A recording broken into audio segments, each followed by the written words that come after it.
Kas keegi veel? Sa ei taha kedagi teist näha. Kas keegi veel? Võta see ära. Kas keegi veel? Seal on keegi, keda me püüame aidata. Mis see on? Sa ei taha kedagi sinna välja viia. Ja asta näeb halb välja. Diosdado Cabello, üks peamisi tšavistliku diktatuuri juhte, on sattunud tõsise süüdistuse keskmesse. Keset Venezuelas toimunud maavärinat levib video, mis näitab, kuidas Ameerika Ühendriikide päästemeeskond üritab edasi liikuda, et inimesi päästa, samal ajal kui režiimiga seotud võimud olevat nende juurdepääsu tõkestanud.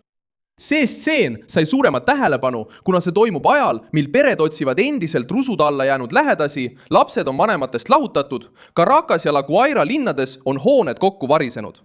Ja hukkunute arv on juba ületanud 1400. Kusjuures sõltumatute andmete kohasel on peaaegu 50 000 inimest endiselt teadmata kadunud. Venezuela eelmisel nädalal tabanud maavärinates on hukkunute arv nüüd ametlikult ületanud 1400. ÜRO andmetel on üle 50 000 inimese endiselt kadunud. Umbes 1600 välismaist päästjat, kes saadeti kohale erinevatest riikidest, tugevdavad nüüd otsinguid. Kuid esimestel päevadel võttis selle ülesande enda peale kohalik elanikkond. Ilma piisava toetuseta kaevasid pered rususid oma paljaste kätega, lootuses leida ka sugulasi ja naabreid.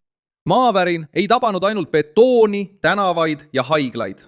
See paljastas poliitilise haava, mis on aastaid venezuelalasi lämmatanud. Kui rahvas vajab kõige rohkem kiiret abi, püüab tšavistlik võim kontrollida isegi seda, kes võib aidata, kust kaudu võib abi tulla ja kuidas abi kohale jõuab.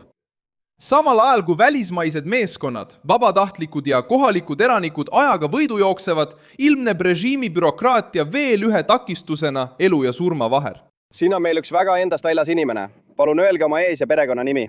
Mina olen Noreima Perez, Kamulive kliiniku toateenija ja olen siin endast väljas, sest mu 4 last on kadunud. Minu tütar Aranja Lopez viidi elusana ära, kuid teda viidi perekonnanimega, mis ei ole tema oma. Aranja Vergara. Ta on kirjas sotsiaalkindlustuses. Otsisin teda kõigis Caracase haiglatest ja teda ei ole ka seal, kuhu ta üle viidi. Me vajame rahvusvahelist abi ja et seda kuulataks rahvusvahelisel tasandil. Vargase lapsi röövidakse. Vargase laste perekonnanimed võetakse ära ja pannakse neile teised nimed, et nad ära viia. Miks minu tütart ei leita Perez Carreño haiglast? Läksin teda otsima, aga ei leidnud teda. Kõigi OP27 tunnistajate sõnul on ta ainus Aranza Lopez seal ja nad viisid ta ära kui Aranza Vergara. Mis on tšavismole olulisem? Elude päästmine või kontrolli säilitamine? Miks takistada neid, kes tulevad päästma? Kuidas saab rusude all olev rahvas veel luba küsida, et abi vastu võtta? Ma räägin sulle sellest kõigest kohe. Kui sulle meeldib selline otsekohene ja aus sisu, siis kaalu tellimist, sest siin on iga päev selliseid videoid. Diosdado Cabello, siseminister ja tugev tšavismi esindaja, tegi avaldusi, milles palus autojuhtidel teed anda, edasi liikuda ja ütles, et võimud järgivad protokolle abi ja pääste käivitamiseks. Aga just siin tuleb mängu kõige nördimust tekitavam osa levivast uudisest. Kui ametlikus kõnes räägiti protokollidest, siis sotsiaalmeedias levivad videod viitasid väidetavale tõkestamisele USA päästemeeskonna vastu, kes üritas ohvrini jõuda. Süüdistus on tõsine, sest maavärina olukorras võib iga kaotatud minut maksta elu. Ameerika Ühendriikide, Prantsusmaa, Kolumbia, Mehhiko, Šveitsi ja teiste riikide meeskonnad mobiliseeriti otsingutes abistamiseks. Reuters teatas, et Venezuelasse saabus üle 2600 välismaise päästetöötaja ja vähemalt 33 inimest päästeti nädalavahetuse jooksul. Probleem seisneb selles, et aeg töötab ellujäänute kahjuks. Päästeeksperdid tuletavad meelde, et esimesed 72 tundi on otsustava tähtsusega elusate inimeste leidmisel. Pärast seda langeb ellujäämisvõimalus oluliselt. Seetõttu muutub iga poliitiline tõke, viivitus, segane korraldus või võimuvõitlus päästemeeskondade ümber veelgi tõsisemaks. See ei ole abstraktne ideoloogia. See on inimesed, kes hingavad raskustega betooni all, ootavad häält, taskulampi, kätt, tööriista, ettevalmistatud meeskonda. Tragöödia avas ka teise murekoha. Lapsed, kes on oma peredest lahutatud. organisatsioon Save the Children teatas, et lapsed on hukkunud, saanud vigastada ja mõned neist on evakuatsioonide ajal Caracases ja La Guairas oma hooldajatest lahutatud. See fakt annab kaalu ühe Venezuela ema süüdistusele, kes väidab, et tema tütar päästeti, kuid tema perekonnanimi muudeti ja pärast seda kadus ta ära. Palun aidake mu teist poega, Aaron Lopezi, Edgar Noel Matos Perezi, 19 aastat vana ja ka mu poega Mike Lopezi, 6 aastat vana, kes samuti elusana välja toodi. Viidi ta politsei üksusesse ja siiani ei tea ma, kus mu poeg on ning ma lähen hulluks, sest kas nad otsisid neid haiglatest? Jah, me otsisime. Minu pere aitab ka sotsiaalmeedias, jagades pilte minu 3 lapsest. Me otsime peres Carreño haiglas. Me otsime igal pool, isegi helikoides oleme juba käinud ja mu lapsi pole ikka leitud. Nad olid siin selles Vivienda missioonis. Õiglust. Jah, ma nõuan õiglust, sest mu poja Mike viis siit La Guaira osariigi politsei minema. Aitäh, öelge oma täisnimi. Doraima Isabel Perza Pont. Olgu. Selliste suurte katastroofide korral on saatjata lapsed haavatavad vigade, hooletuse ja kuritegude suhtes. Ja Venezuelas, kus valitseb suletud süsteem ja avalikkusel puudub usaldus institutsioonide vastu, tekitab iga perekonnanime muutmine või seletamatu üleviimine suure kahtluse. Venezuela pered kasutavad sotsiaalmeediat, sõnumirühmi ja iseseisvaid registrid, et otsida sugulasi. Associated Press näitas, et venezuelalased nii riigis sees kui ka välismaal hakkasid kadunud inimeste fotosid, nimesid ja andmeid jagama, sest ametlik suhtlus ei suutnud nende ängi leevendada.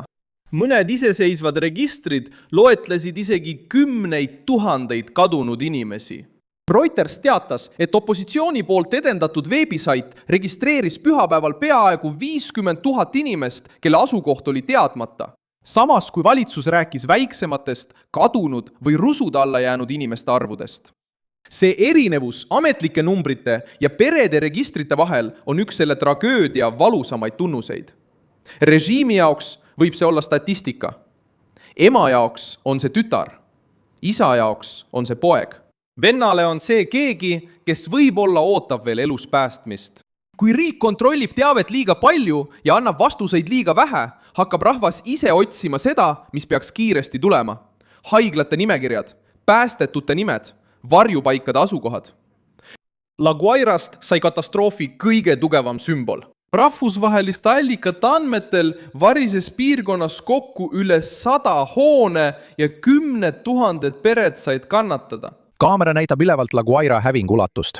Terved kvartalid on muutunud betooni ja väändunud rauamägedeks. Maapinnal käib võidujooks ajaga. Uued välismaised päästemeeskonnad saabuvad jätkuvat otsinguid tugevdama. Kus sa oled? Kas sa oled kapi kõrval? Vastust on vaevu kuulda. See on 11-aastase Moisesi hääl. Pärast 6 tundi kestnud delikaatset päästeoperatsiooni toodi poiss rusude alt elusana välja. Tema ema ja õde, kes leiti tema lähedalt, ei suutnud vigastustele vastu panna.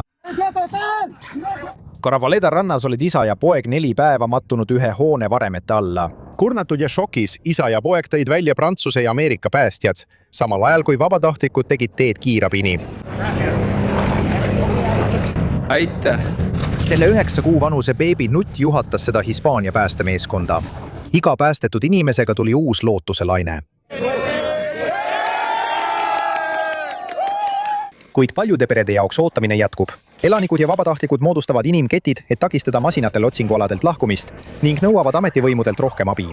Me tahame abi. Me tahame masinaid. Samal ajal pole tuhandetel inimestel kuhugi tagasi minna. Pered magavad autodes, ajutistes telkides, koolides ja isegi golfiväljakutel, kartes uusi varinguid. Susana on üks ellujäänutest. Hoone, kus ta elas, varises kokku vaid mõni hetk pärast seda, kui ta naabrite abiga välja pääses. Ta kaotas kõik, mida oli pensionirahaga ostnud. Aga kogu selle hävingu keskel võtab ta kokku nende tunde, kes suutsid põgeneda. Selle rahaga ostime oma pesumasina, konditsioneeri ja televiisori. Piks oli tühi, aga elu. Mul on elu, need materiaalsed asjad saab tagasi, aga elu ei saa kunagi tagasi. Ameerika Ühendriikide vastus sattus samuti kriisipoliitilisse keskmesse. Ameerika võimud teatasid otsingumeeskondade, meditsiiniabi ja humanitaarabi saatmisest. Algne lubadus ületas $150 miljoni piiri ning oodati uusi toetuspakette. välisminister Marco Rubio kinnitas, et vastus saab olema suur, kiire ja tõhus rahvale, kes on aastaid kannatanud majanduskrahhi, massilise põgenemise ja põhiteenuste puudumise all. Välisabi saabumist tuleks võtta kui kohest leevendust, mitte kui ohtu režiimi kontrollile. Abi on pakkunud ka teised riigid. Brasiilia, Mehhiko, El Salvador, Kolumbia, Prantsusmaa, Hispaania, Šveits, Saksamaa, Hiina. Ja teised delegatsioonid on mainitud rahvusvahelises pingutuses.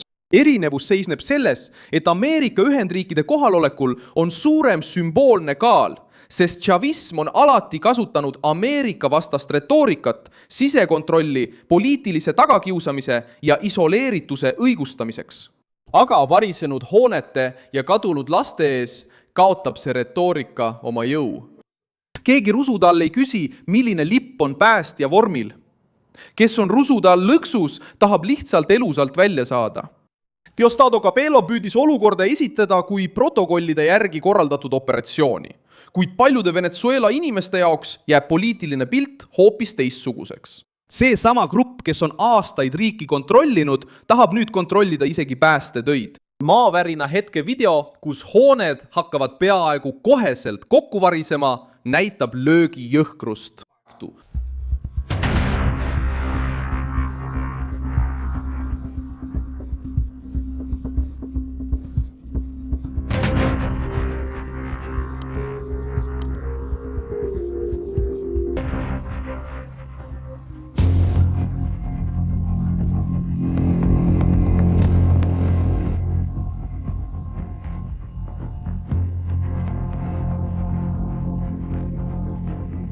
Ettevalmistuseks polnud aega. Inimesed tabati ootamatult kodus, tööl, tänavatel ja hoonetes, mis olid juba aastaid kestnud struktuurikriisi tõttu nõrgenenud. Maavärin tabas rahvast, kellel olid juba nõrgad haiglad, ebastabiilsed avalikud teenused ja väsinud elanikkond. Päästemeeskondade töötamise ajal kasvab surve Cabellole ja kogu režiimi struktuurile. Kes takistab abi sellise suurusega tragöödias? Ei tee lihtsalt juhtimisvigu. Ta valib kontrolli seal, kus peaks valima inimelud. Suur tänu, et vaatasite seda videot lõpuni. Toetage meie projekti ja aidake rahaliselt ekraanil kuhatava Pix võtme kaudu. Oleme sõltumatu kanal, mille eesmärk on hoida teid tõega kursis. Teie panus aitab meil jätkata tegutsemist.